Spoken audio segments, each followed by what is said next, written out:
Before we get into the video, quick disclaimer. This video aims to create awareness and educate our audience, and it's not meant to target any individuals. We do not condone the behavior displayed or the use of game modifications that breach fair play policies.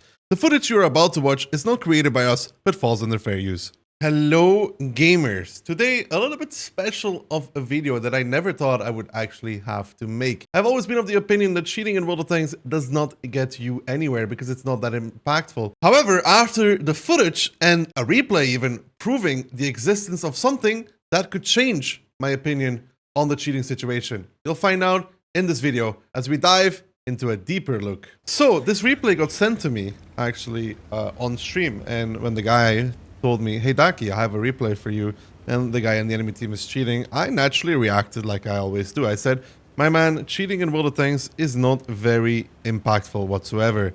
There's a few cheats in the game, but most of it is, server-sided. There's nothing that is really impactful. But, however, when he said numerous times the man is cheating, I said, okay, let's take a quick look at the replay, and then we'll see if he's really cheating. But I bet he's just really good at blind shooting or whatever. So we find ourselves on Prokhorovka. He's playing a shitbag. This is not the cheater, by the way. The cheater is in the enemy team. You'll figure it out really quickly. You see the even 90 dies. However, the even 90 is not spotting the shitbag in return, but he does take a blind shot for 441. That was a bit interesting already. I'm pretty sure we can quickly rewind that and show it once more.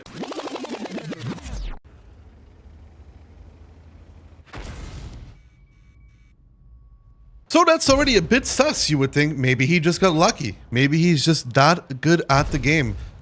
Or maybe something more is at play here. Anyways, let's continue looking at how the battle goes. The shitbag has knocked over the 3 and is behind it now. And he sees this batch at 12T pushing up the road. Fairly standard play on Prokhorovka, you would say. Nothing too out of the ordinary just yet. But now you see the batch at 12T takes a blind shot. You may think maybe he's spotted. But then again, why is he taking only one blind shot? Why is he not taking numerous shots if he was spotted and he dies? And yet again, it is our friendly Nomad player that makes the kill on this batch at 12T. And you would almost think that the first shot on the 12T may have been the Nomad also. So far, this is all really, really interesting. So you could say maybe he's just really, really good at blinding. However, it's starting to add up a little bit here that something is not right, I would say. And this is a little bit even more sus. The BC-120 now getting blind fired as well. You may say again, maybe he's spotted from D1. Maybe one of the enemy managed to sneak into E1. But if you look at the enemy lineup, they don't really have any tanks able to do that. And especially now with the Borask taking the dip in E2, you're really starting to wonder how so many people on Lutz's team are getting blind fired. The Udes also got blind fired already, which is, again, adding more craziness. The VZ-120 taking a non-pen from another blind shot. And then you see the Borask is super far forward. There's not anybody that could be spotting this at this moment in time. Another blind shot onto the Scorpion. And if you look at the distance between the Borask and the VZ-120, there is no way even that almost anybody on the enemy team possibly has render range on this from the one line to spot this. So this is all adding up to what is happening here. Something is not right. And when I was watching this replay live on stream, I was starting to get really confused as well to how is this possible? But then I remembered, I have heard stories, I have heard rumors, and I did not believe it to be that true, that in the past there has been a mod that provides this, but more about that later. As you can see, the VZ-120 once more getting blind fired in K1 this time. K1, and then the Nomad somehow picks him up as well when he was driving backwards, and the Borask only fell 10 seconds before this. There is no way that this man was spotted. Now the Dakillzor getting blind fired in K2 as well just adds to the more and more sus moments in this battle that really makes your head wonder, like, how is this possible? What is the cause of this? Because even if, for example, there was a player in this battle that was Discord streaming his POV to the Nomad, there would be no way that the Nomad would be able to accurately blind fire these positions that well. He blind kills the Scorpion, he blind kills the Artie as well, and this team that Lutz is on had never any chance of actually winning this battle. They were always destined to lose, simply because the Nomad in the other team is actually, Lutz was correct, is cheating. And this cheat is actually, after a little bit more research, a pretty interesting one, and not in a good way. It's the one where I would say that it's actually to the point of game breaking, especially because this one also has the ability to ruin people's games, and more about that in just a second. So now you may wonder, Daki, how is this possible? How is this actually game breaking compared to the cheats that you never said were game breaking, such as Tundra and Warpack, which we'll explain in depth a little bit more later? Well, this one, it works in a way that when one player in one team and one player in the other team has this modification installed, it is sending the data to the other person. Now, what this does, it gives him full info on what is actually happening throughout the battle. He sees people on the minimap, he sees people's outlines, and is able to blind fire them from long distance, including all your popular cheats as well, such as exactly Tundra and Warpack. And why is this such an issue? Well, it's very simple why this is such an issue, because it's not that hard to get many clients in the same battle. The way that this has been working is you just dump a number of RD bots in the queue at the same time together with the cheater, and you are very likely to get one person in your battle. Now, this is even more an issue for servers with low population. NA, for example, Asia, for example. If this was to become very popular, those servers would suffer the most, as on those servers, you know that you are able to get in the battle with the same people quite often, especially late at night or early in the morning when there's just not that much population.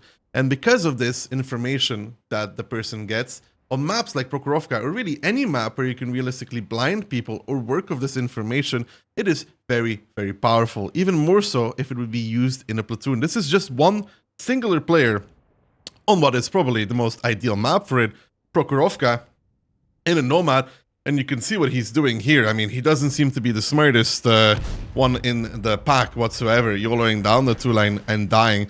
And now we come to the point where some people might be like, oh, what if he was just really blind firing? Well, if he was really blind firing, he would not have the hit ratio that has been shown. He has a crazy hit ratio for just blind firing. 8k damage with a hit ratio of, I don't even know how much it was, I would have to double check. It was 30 shells fired, 23 hits, and 22 connections.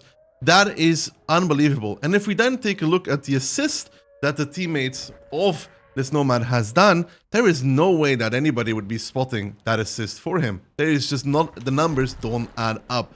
And that led us to the conclusion that this particular battle did indeed have an actual cheater where the cheat is impactful. And that is where I think that is pretty bad, because in the past I've always said, and I will stay with that cheat just didn't really do anything. The other ones, Warpack and Tundra. If you were wondering what Tundra really does, well, Tundra is the kind of mod that removes all vegetation. It makes everything disappear with a toggle of on or off, which makes blind firing a lot easier. It has been pretty popular over the years, but it's still not quite that impactful. Warpack then, on the other hand, is a collection of mods, if I'm not mistaken, but the most important one was the destruction mod. When somebody drives over something, it gives a ping on the minimap with the direction the destructible object has been knocked over, so you're kind of aware where people are going. But now you can see a little bit of footage that we pulled from a YouTube video that just shows you everything. Tundra is enabled as well, which of course removes all vegetation, which makes everything way more easy to blind fire. You have the boxes of the enemy that you can literally shoot at and makes the game, I mean, dummy proof at this point. Together with Tundra, together with this modification, nobody is safe in bushes. Nobody can actually approach undetected, and this person always has the information available. And this cheat is actually pretty bad for the game. If this was to become popular and widespread amongst the community, it would be a real issue. Because yet again, it is not that hard to get numerous accounts queuing into the matchmaker at the same time, and the odds of getting one of them in your battle, I would say, is pretty high, especially on low pop servers, but even an EU server wouldn't be safe. You can see here multi-boxing RD clients that play with bot programs, which probably won't even be called by Wargaming, allow this person to dump all of these accounts in the queue so they can reap the benefits of the battle and are able to cheat their way throughout. And so, of course, on some maps, this won't be super impactful, but having this information knowing where people are sitting without them ever being spotted and you're able to blind fire them, I mean, that is pretty crazy. That is something that no cheat I've ever seen does. So I think it's pretty important that we bring this to the attention of the community so that hopefully Wargaming will tackle this issue rather quickly before it becomes too widespread. Anyways, guys, I hope you enjoyed this video that I think is on an important subject that cannot be forgotten. I will continue to follow up the situation with Wargaming and see what they say. If there's anything new, I will let you know. As always, thank you for watching. See you on the next one. Peace.